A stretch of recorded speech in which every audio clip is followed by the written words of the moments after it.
You cut carbs, the scale drops, you feel proud. Then your sleep falls apart. You crash at night, then snap awake at 3 a.m. like an alarm went off inside your chest.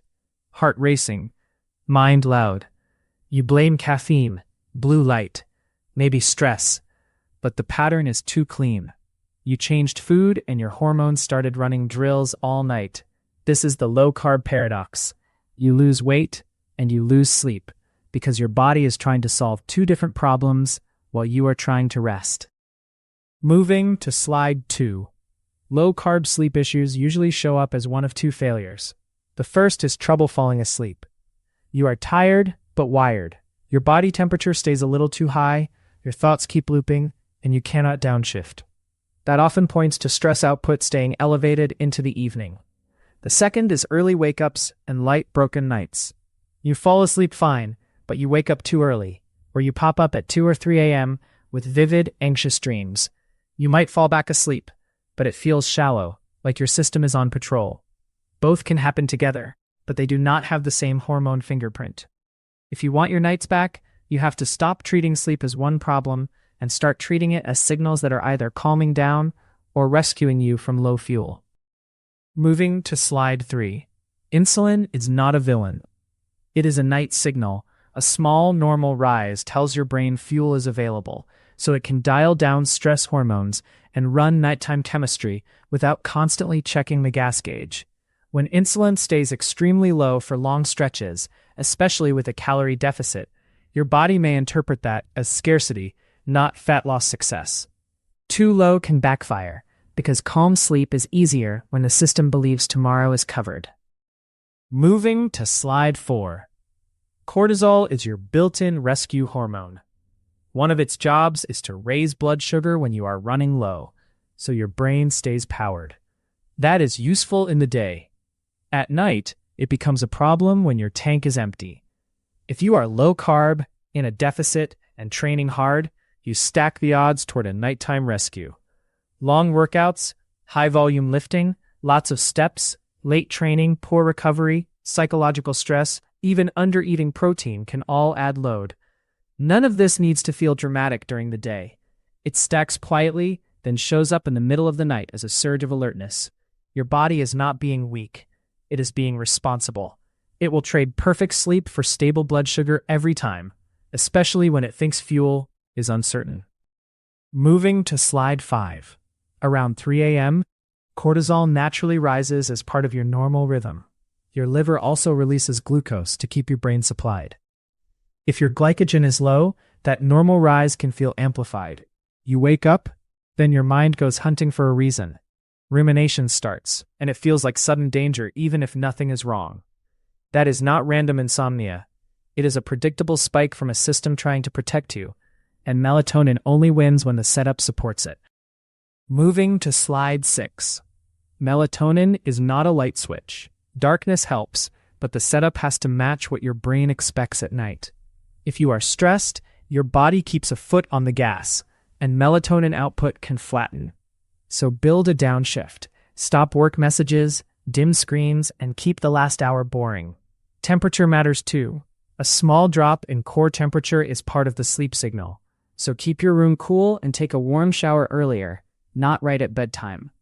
Late hard exercise can push your internal clock later, especially intervals or heavy lifting, so move it earlier if you can. And if you go to bed hungry, alertness stays high. Sometimes the missing piece is not more darkness. It is giving your brain the right traffic pattern to switch into night mode. Moving to slide 7. One reason a small carb dose can help is tryptophan traffic.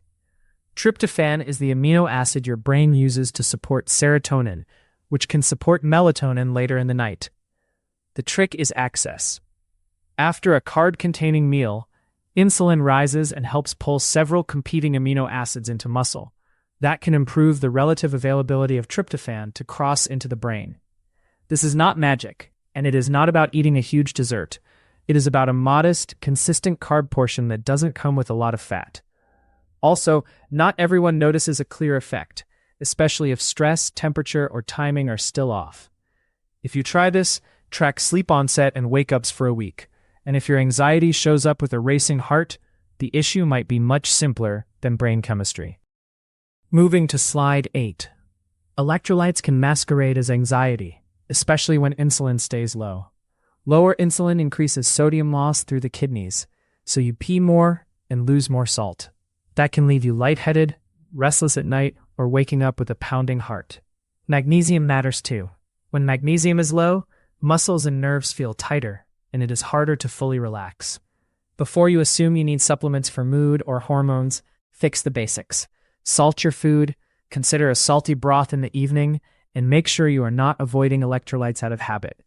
If you use magnesium, start low, choose a well-tolerated form, and be consistent for several nights. When sleep improves fast from electrolytes, it is a clue that the real trigger was a hidden deficit, not willpower. Moving to slide 9. Undereating is the trigger that sneaks up on a lot of people doing low carb. The plan starts as clean eating, then appetite drops, meals shrink, and your calorie deficit quietly becomes aggressive. At first you feel focused, even energized.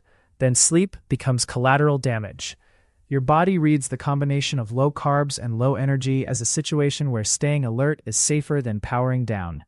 Leptin tends to fall as intake stays low, and that shifts signals toward conserving energy while also pushing stress hormones higher. You can feel tired but wired, wake up at 3 a.m., or have shallow sleep that never feels restorative. And because the scale may still drop, it looks like discipline working. But training performance stalls, cravings spike in bursts, and recovery lags. If this sounds like you, stop guessing. Audit your intake for a week, including weekends. Bring calories up first, then decide whether low carb is still the right tool. Sleep is not a luxury feature. It is the system that makes fat loss sustainable, and it responds fast when you stop running a hidden deficit. Moving to slide 10. Use an evening carb window as a test, not a belief. Keep protein steady, keep fat lower at that meal, and add a small targeted carb dose at dinner or 30 to 90 minutes before bed. Think rice, potatoes, oats, or fruit, in a portion you can repeat. Track sleep onset, night waking, and morning energy for 7 nights. When you find your dose, you stop paying interest on night debt, and your training starts to feel like training again. Moving to slide 11. If you train hard while you are already short on sleep, you can dig a deeper night debt. Tough sessions push cortisol up, and late sessions can keep body temperature elevated when you need it dropping. 2 fixes work fast. Put most of your carbs in the meal after training, or move the session earlier. If your sleep breaks for more than a few nights, deload before you try to outgrit it. Recovery is part of the program, not a reward you earn. Moving to slide 12. Caffeine can make this feel confusing because it masks fatigue without paying back sleep. If you slam coffee after a rough night, you often extend your cortisol window, and you stay wired longer than you think. Add a fasted morning on top and you stack another stress signal, especially if you also train or walk hard. Then the second cup quietly moves your bedtime, even when you fall asleep fine, because sleep pressure and timing get distorted. Try a simple rule for 2 weeks. Keep caffeine to the first 60 to 90 minutes after waking. Stop after 1 serving, and do not pair it with a long fast if you are waking at 3 a.m. Fixing sleep reduces cravings, because you are not fighting biology all day. Moving to slide 13. Start with a clean baseline. Write down your pattern for 3 nights, bedtime, wake time, and any awakenings with the clock time. Then fix electrolytes first, because low sodium and low magnesium can look like anxiety and light sleep. Next, check your calorie deficit size. If you are pushing hard training plus a big deficit, expect more wake-ups. Then run 1 simple trial. Add 25 to 60 grams of carbs at dinner for 7 nights with protein and keep fat moderate. Do not change 5 other things. After 7 nights, retest against your baseline. Fewer awakenings, easier return to sleep, or a later first wake time. You are not guessing.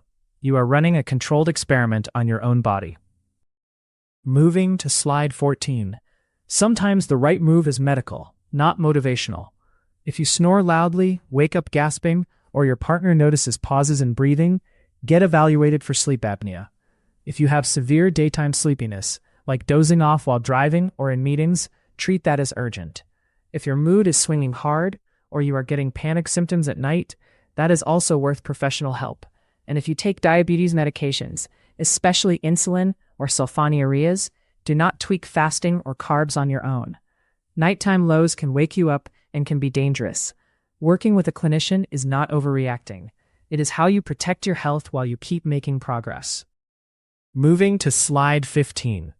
You can make low-carb sleepable by fueling the night wisely. Stop forcing extremes that break your sleep and then chasing them with caffeine. Pick one weekly metric, like your first wake time, and track it once a week so you stay honest without obsessing.